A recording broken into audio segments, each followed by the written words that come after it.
Discord, you could set a channel status.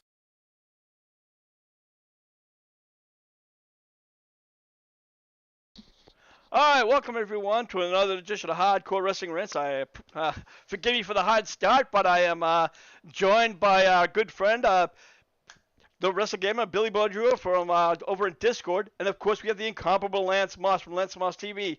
Lance, what's going on? Not too much. Let's have some fun. All right, and Billy, one of our main topics today, of course, is the number one topic everybody's been talking about: CM Punk being fired from AEW. Yeah, I know. Believe me, I've been reading all the news bits over the past week, and it seems for every one bit of news that's not about CM Punk, there's 4 bits that has something to do with CM Punk in one shape or form. I have, and Lance will testify to this, I have been blowing my lungs out over on twitch.tv/WrestleGamer the past few days, especially when we did our watch along of All Out, and we spent a great deal of the day discussing it.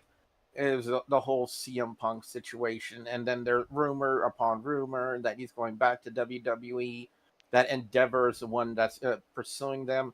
I think that's a load of horse shit, in my personal opinion. Excuse my language, but considering the kind of person that CM, when I call him on my Twitch stream, Rick, is I call him CM sucks a dick, because he sucks a dick. Oh, believe me, that's the only way. That's the only way he can get a job is when he sucks a dick. Yeah. Go ahead. Well, yeah, and again, you're hitting it all the nail. Hit the nail around the head, because I was reading the rumors, and almost every rumor that I've read, even Booker T, who said no way would WWE take CM Punk back. They have no interest in him. He left on bad terms, and for 7 years he didn't try to make contact. He didn't try to smooth things over. Even when he was on backstage, he only asked about the possibility. He didn't really and even he had issues getting controlled, according to words over there. But and then other people like Kevin Nash says this guy has a serious mental issue. He has some serious problems. He has lied since day one of joining AEW. Remember one of the first things he says, he wanted to go into AEW to help the younger talent, help put over the younger talent, make him a star.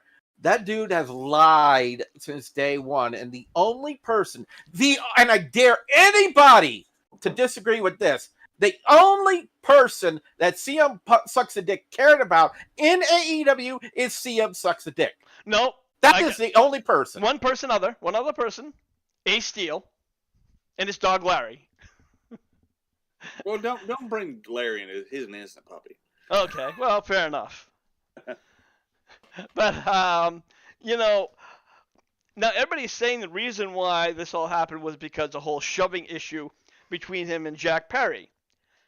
Now I hate to interrupt you. But that is the PG version of what a lot of people are saying. Exactly. I think a lot of people are saying that it's a lot worse than that. Well, what had happened was this, is that the main issue was CM Punk, who was livid over the issue, but he actually went towards Tony Khan, and people had to block him off. While he's in a rant, he's screaming, "I quit, I quit." So that's why on Saturday, Tony Khan said it himself. In 30 years, whether as a fan or being in the wrestling industry, have I ever felt my life was threatened? So that it is right there. People can say, oh, it's some people think that Jack Perry should be fired too, which I think is bullshit.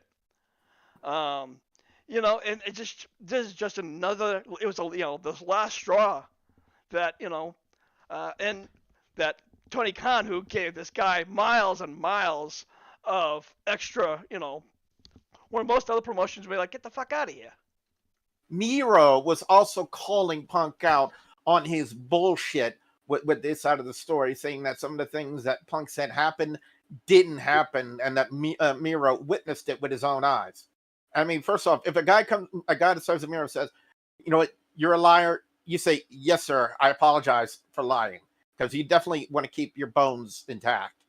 But because Miro, we all know Miro could take Punk, any day of the week. I mean, he could take him underneath his bicep and squeeze his head until his eyes popped out. But and I promise you, I would not shed a tear for that if that happened. But CM Suck Dick has lied since day one. He's one of the most egotistical people I've ever met. I tried to give him a chance. He was slowly, I'm going to say this right now, slowly earning my respect in AEW. Slowly.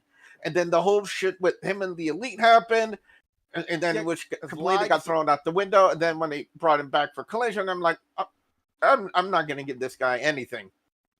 I mean, come on. It's all been about me for CM Punk. I think CM Punk needs to be kicked in his tiny little testicles. Why AJ Lee is with him, I have no idea. But Punk's probably got something on her to keep him married to her. And, I said it on my Twitch stream, and I'm going to say it here on your show. If CM Punk was on fire, I wouldn't piss on him to save his life. And I'm sure a lot of people within the wrestling industry pretty much just feel the same way. And I was watching it like a little a video on YouTube where there was so many people that talked about people who just either doesn't like Punk or just wants to beat the shit out of him. Obviously, you have people in WWE management, Triple H, didn't like him. God, you obviously have the Young Bucks. Then there's Adam Page, who quote unquote went to business for himself over one little quick promo, but I guess Punk really went him over. Yeah, that's bullshit. So, the only person that went into business for himself was CM Punk. I absolutely agree with you. Lance, any final thoughts? Honestly, I think had he not gone for Tony Khan, like as in lunged at him, he'd probably still have a job because that's just the business. But don't go after the promoter. Yeah, absolutely. Billy, you've worked in the wrestling industry. Can you say that you've seen any wrestler gone after a promoter? No. Okay. All right. Well, let's move along. Although we're not too far off the topic, while we're talking about CM Punk, Ace Steel still currently is working for the company. According to reports, Steel he's still starting. He'll be fine. They say they're not going to fire anybody, but he's been warned: no more biting people. I'm surprised that's even a warning that had to be said. I was joking. That was me being funny. I'm sorry. But anyways, all seriousness, let me ask you: what are your thoughts on Ace Steel? Do you think that he should be fired too? Do you think that he should just continue his job? Ace Steel had nothing to do with the latest incident with Punk and backstage, and a lot of people say guilt by association, but I don't agree with it. In this period, Ace Steel had nothing to do with Punk, being a whiny crybaby bitch, aka look, it's real glass, cry me a river, and he had nothing to do with that. So as long as he's doing his job in AEW and he's doing his incidents, and staying in his lane, then I see no reason to fire him. He shouldn't be fired just because he's CM Punk's friend. I mean, if anything, that would be a wrongful termination suit right then and there. Yeah, absolutely. You can't fire somebody from being their friend. Yeah, absolutely. Lance, final thoughts. Well, if they need to start making some room, he was brought in as a favor to Punk. But if they need to start making some room on the payroll, it might be one of those, we don't need this guy type of a deal. Or his contract just, as they tend to, his contract just might not get renewed. I'd like to take this time to welcome Terry 3G into the show. Terry, who just had a comment, and of course now I'm getting technical issues ahead in my window. 1 second. First, Terry needs to add another G to his name, so that way he's actually Terry 4G, so that way he gets at least somewhat decent internet coverage. No, that was on me. I was trying to do something through my streamer, and it just kind of fucked up. But no, I was making fun. I was making a joke about his name being Terry 3G. Yeah, 4G. I get it. Terry, he said, yeah, that was not a smart move to go push at the promoter. He's referring to Punk. So he deserved to be canned. Nash had Punk needs to get help for his mental issues, and it's obviously seems to be the case. If anything, Punk getting canned is the best thing for the locker room and the roster, and that's another absolutely good point. One thing about working in the independents, your reputation is everything. Whether you want to get booked anywhere, if you do something wrong in one promotion in any state, that follows you, and you end up getting blackballed from every promotion you go after to try to get booked, because they're going to look up your reputation, they're going to look up your background, they're going to look up your history, and they see that you had this kind of behavior towards a certain promoter. They're not going to want you. It's like any kind of interviewing process for a regular job. If they see that there's this glaring red flag on there saying that you did something wrong like this towards the person who employs you, you're not going to get hired. So conversely, it's the same thing in the independent scene. You do something like that towards a promoter, you're fucked. You're fucked from every different promotion. I know of 3 different guys who are fucked from every promotion in Louisiana, all because they were assholes towards the promoter. You don't want to do that. You fuck yourself by acting like an asshole to the promoter. Yeah. Oh, and Terry did have a response. He says, I can't afford 5G yet, but not needed. Not needed. The speeds are practically the same. You can get it for $50 a month at T-Mobile. That's what I use. Yeah, pretty much. I get the same deal. When it works. It also hadn't been too nice to you lately, Billy. Well, that's the weather issues that have been a problem too. And you were talking about bad references and how this is not working for Punk. Obviously, it's not. But you still have to wonder if there are independent contractors who will be desperate enough to sign Punk if they pay. They don't have enough money. They don't have enough money. They do not. If anybody would have at least a decent amount of money to try it, would probably be Brett Lauderdale, who books Game Changer Wrestling and Jersey Championship Wrestling. Other than that, I can't think of any promoter that would. Impact doesn't even have enough money to book Punk. Yeah, and yet somehow Brett Lauderdale can book John Moxley from AEW. Well, actually, and that's the thing about AEW. They are, they're not as strict as they were at WWE. They're able to work around other promotions when they're not being used. Yeah. Which I don't know if GCW would book them for one reason. They do kind of have a bit of a working relationship with AEW, so that might burn that bridge. Yeah. No. Not necessarily. I think if they're doing their own thing individually, they may or may not get pissed off. I'm sure I would at least think they might call on Tony and say, look, we're gonna bring on CM Punk for this one show. Is it gonna fuck with you? And I think so long as that has no interaction with his own guys, his wrestlers, then I don't think I see the problem. Yeah. So, all right, let's move along. Right now, Damian Priest Senior's Money in the Bank custom box is now $99. Where Sorry. Yeah, it's okay. The traditional one costs only $74. But now apparently WWE shop.com just doesn't have them right now. How convenient is that, Lance? Well, okay, now granted, this is a, quote, custom thing.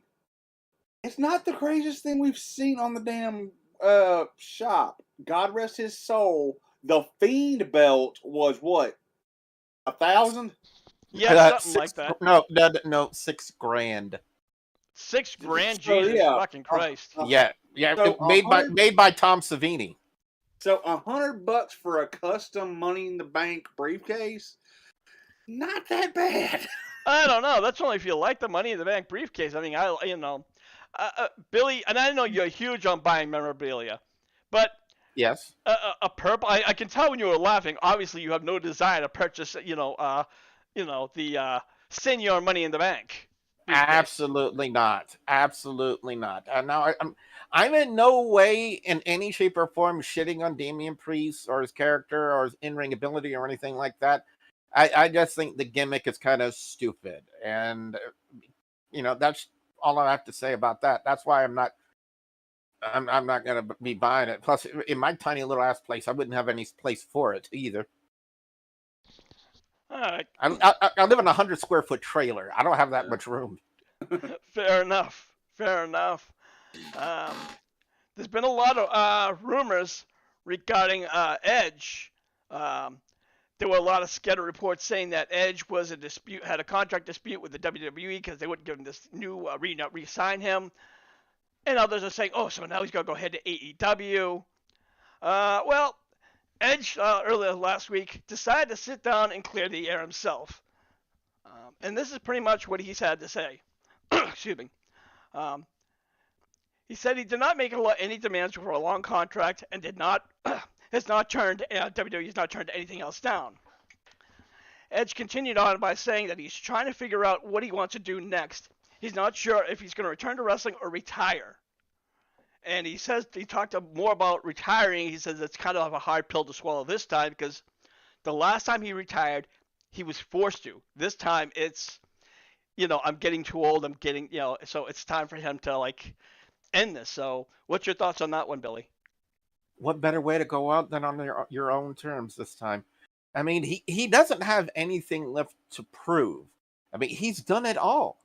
He's been champion multiple times. He's came back at the Royal Rumble. That was awesome. He was in the main event of a WrestleMania.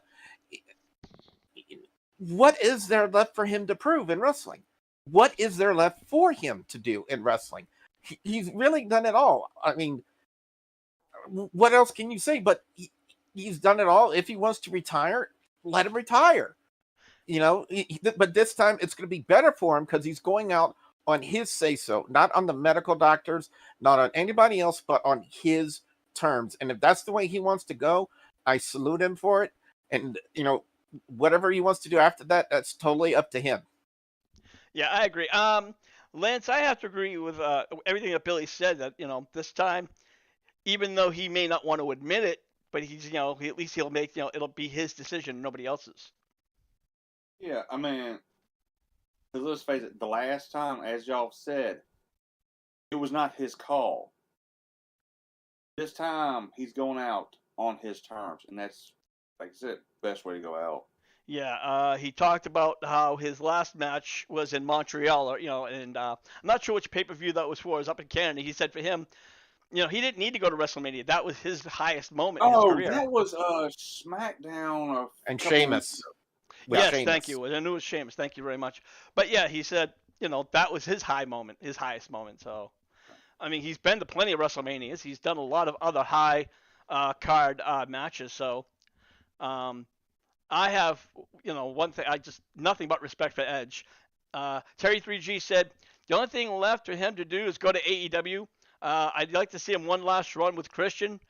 I'm not sure. I don't think I would. Not gonna happen. Not gonna happen. Yeah, I don't see that happening at all either. There's no reason for Edge to go over there unless Tony Khan offers him a shit ton of money. But he did. Go ahead. They do have some loose money right now, so who knows? No, yeah, probably. Fair enough. All right. Moving along. At All Out, CJ Merriheart made her surprise debut when she came out after Miro defeated Powerhouse Hobbs. But for some reason, he was not happy. He was looking like you're not real, and they just walked past her. Tony Khan stated that as of right now, Perry does not have any real long-term contract. It's just pretty much we're going to see where it goes type of contract. Now, Lance, I'm going to be honest with you. CJ Perry, very hot-looking chick, but I'm not one that would say that she is her in-ring skills are nowhere near to be desired. Yeah, I mean, let's face it. Her last run with the WWE, the most notable thing was when Nia Jax would repeatedly put her through a damn table. Now, granted, she has more in-ring possibility than Eva Marie, but that's not saying much. So, yeah, her going on the appearance by appearance type of a deal or just a short-term deal, probably for the best. Yeah, I mean, like I said, Billy, she's great eye candy, but as a wrestler, nope, not at all. If she's brought in as a valet Yeah. of some sort, as a manager type of a deal, I could see that working for her because she was more effective as that, as like the mouthpiece for Rusev, if you want to put it like that, in the WWE days, and she was more over as that. I don't know why Vince thought she would be good for in the ring, but in my personal opinion, I agree with what Lance had to say. But if she's brought in as quote unquote eye candy or the valet or some sort of manager deal like Stokely Hathaway was with the long forgotten firm, which I'm kind of glad is fucking buried now. Uh, I could see her doing something like that. She doesn't need to be in the ring. She doesn't need to do all that kind of stuff. There are more on-camera roles than just being in the ring. There are more things that she can do. She can do stuff out the ring, like I said, as the manager, as the valet, and she can still be just as effective as if she was in the ring. Yeah, absolutely. So, like I said, I really hope to see what she's going to do in AEW, but right now we're going to have to wait and see. Ah, it looks like MJF will be feuding with Samoa Joe in the very near future, or at least that's the way it's cutting off as. Um, well, Mm, you got to look at what happened at All Out. You know, as MJF was like heading back, Samoa Joe just shoulder chucked him, and apparently that goes all the way back to when they were both in NXT Takeover too. So uh, that's when obviously. I gotta Okay. slightly correct you on that. MJF was never in NXT. Yes, he was. They even showed a Wait, video of it. Really? He was. He was like worked as security. Yeah, he was a security Oh, guy. He okay. was not a wrestler, but Okay. yeah. Okay. All right. I stand corrected then. But I saw the video, and like I said, I mean, Bill, I know you watch a lot more NXT than I do. But it was that Takeover Brooklyn too. So I think this is definitely going to be some kind of a storyline here because right now they're still working on a Grand Slam Championship, which I think that starts tonight on Dynamite. So I'm really going to be interested to see what MJF has to say. Lance, It'll be. go ahead. Oh, sorry. No, go No, no, ahead. no. It'll be interesting to see exactly what pans out from that. But and there's one thing we definitely can say for sure that MJF has that it factor. He has that charisma. He's got the in-ring skill. He's got the mic skills. He's got the crowd psychology. He has every one of those things down to a T. He knows what kind of reaction to get from the crowd. He knows what to say. He knows what to do. He's always on cue with his promos. He has that it factor. MJF is watchable material for AEW. And what they're doing right now with him and Adam Cole, the fact that they can get them to not only be one of the most over tag teams right now in AEW, but the fact that the crowd pops for a double clothesline blows my fucking mind. And I've been watching wrestling since 1986. And I have never, and I'm going on record right now, I have never heard a crowd pop as loud for a double clothesline as when MJF and Adam Cole do it. Well, I think there's that, and there's also his kangaroo double kick. And I'm like, what the fuck is that? You know, uh, Lance, back over to you regarding the possible Samoa Joe MJF feud. Well, honestly, with what happened with Pepsi Man, AEW's top tier is just trying to get stuff together, and I think this was supposed to be Pepsi Man versus MJF, so they just had to move quickly. But we're also going to see one hell of an angle here too. Yeah, I really, honestly, when I saw that kind of like beaten down, I'm like, oh my god, I really like got excited.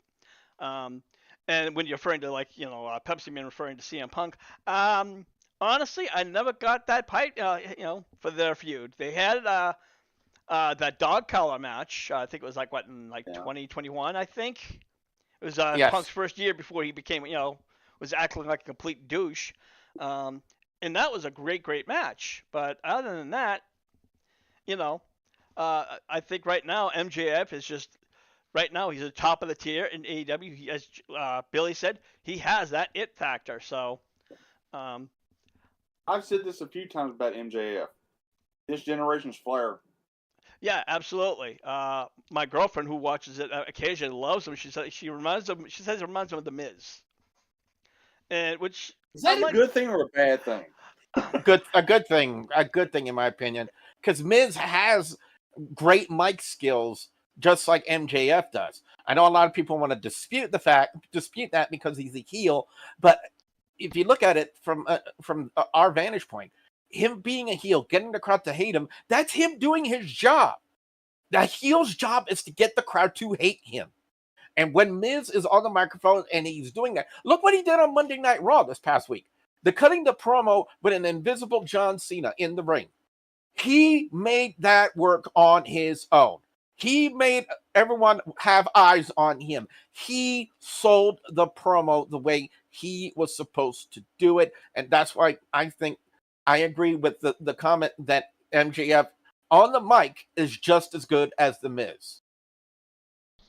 all right, Terry 3G, a couple of his comments. He said, Pepsi should sue him to remove that tattoo on how bad publicity has been going on. And he also said, I agree with Lance. MJF is this generation's Flair and better the version than The Miz. So there you have it. This was less of a drinking problem. Yeah, no kidding. Also, let's move on to another couple of other quick topics. Carlito has not yet to make his official return on with the WWE. He signed on July 7th, as expected, but according to Ringside News, WWE Creative has nothing for him at all. So, Billy, you have this wrestler Carlito where he got a huge pop when he first came back. You think about when he came back and where he came back. True. It was in Puerto Rico. That's why he got the pop that he got. Yes, but I mean, if you're going to bring somebody back, why not use them? Well, word for word, Creative has nothing for him. And until Creative has actually something for him to do, what are you supposed to do with him? You can't really do anything with them. It's the whole reason why Wardlow is not back in AEW right now. Wardlow has been cleared for the last 2 months. It's just Creative for AEW has had nothing for him. That's why we don't see certain wrestlers on TV. Johnny Gargano, Loomis. We haven't seen them on TV either. That's because Creative has nothing for them. And if Creative doesn't have a story for them to do, a story for them to tell while they're in the ring, it doesn't matter if you want to see them in the ring or not. They're not going to be there unless Creative says, okay, we want you to work this angle. It's just not going to happen. Yeah, and when you think about the amount of rosters that both WWE and AEW has, AEW has right now over 100 wrestlers, and there's only 5 hours of wrestling. So don't forget to include Ring of Honor and the stuff that they do. True, Ring of Honor, but I'm talking as far as on public TV, public access TV. Obviously, you would have to get the Honor Club. I've been thinking about getting it. I've yet to get it. But in general, you should really start to maybe like both companies should start to taper off some of the talent that they're not using. I mean, I don't know, Billy. What do you think? You think that they should just let these guys in the wind? They should, although from what I've seen from Tony Khan, that's not his style because he wants to give everyone a chance. But yeah, I mean, they're not. We've been talking about this earlier. AEW doesn't have exclusivity. If I said that correctly, I probably didn't. I probably fucked that up. And I'm a commentator. I should know how to talk. But they're not solely exclusive to AEW. I mean, Moxley gets booked everywhere. Another person that gets booked everywhere from Impact Wrestling, Speedball Mike Bailey, he gets booked everywhere. It's just a thing, if they want to go ahead and take bookings everywhere else they go and get money like that, I don't think that there would be a problem. as long as their contract stipulates that they don't get paid as much money as they do when they get worked with AEW. All right. One last topic we're going to talk about, and I'm going to wrap this up for the night. Dakota Kai has been plagued with injuries during her career in the WWE. Kai is out with now a second ACL injury, which needed to be surgically repaired this time. On her latest Twitch stream, Dakota talked about how long she's going to be out of the ring. In short, she said probably to 2024. I don't think it's funny. A lot of people are like, she's not injured. She's walking around this and that, and she says it's just not true. She's right now. I'm just learning how to run and jump again. So, and again, Dakota Kai, yes, she's a talented wrestler, but Billy, obviously she is an injury prone. Yeah, there are a lot of people who are also like that as well, and they can't really be faulted for that. I mean, you can't discredit what she's done in the ring and what she brings to the table as far as her character goes. And I've said this for the longest time, and wrestling is very difficult to do. A lot of people think it's easy to do, and I sat in on one training school we have here in Louisiana. Day one, the first thing everyone did, and they said that this was their warm-up exercises, was 1,000 squats non-stop. Jesus. That's the warm-up. All right. And Lance, I'm just saying, people think it's easy to do, but even with trained professionals, accidents happen. Things happen that are beyond our control. They said this isn't ballet for a reason, I guess.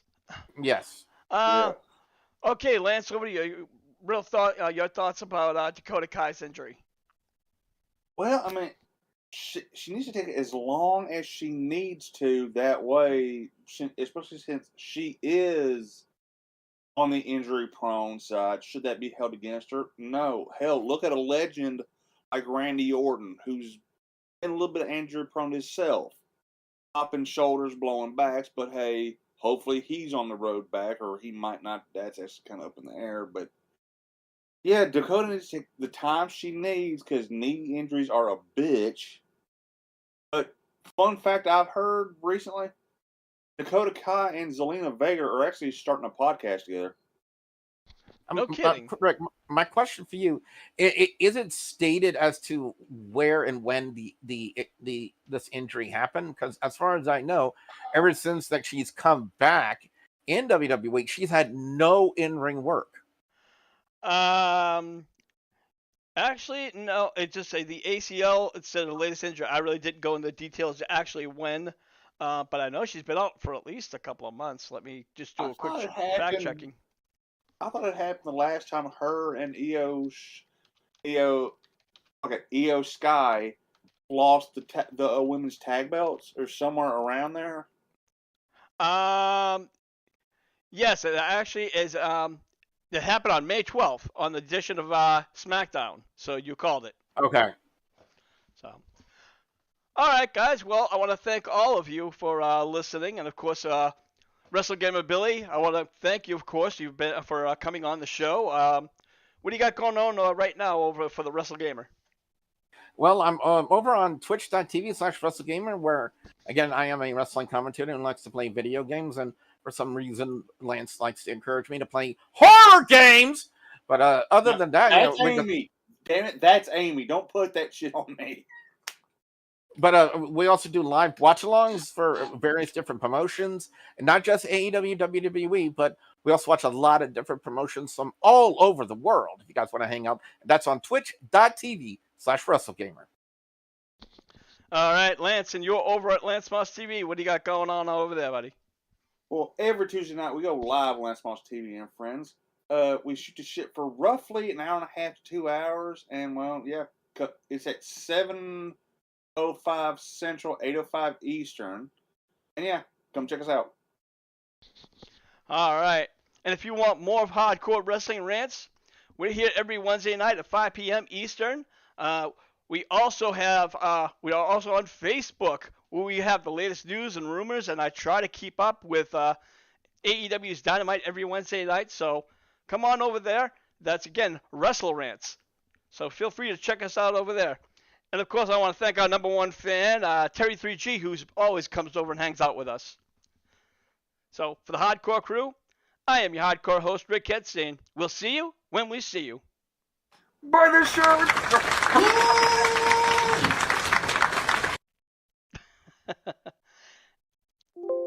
I'm surprised he didn't say your number one fan was. Thomas Jefferson, sucker! Have a good one,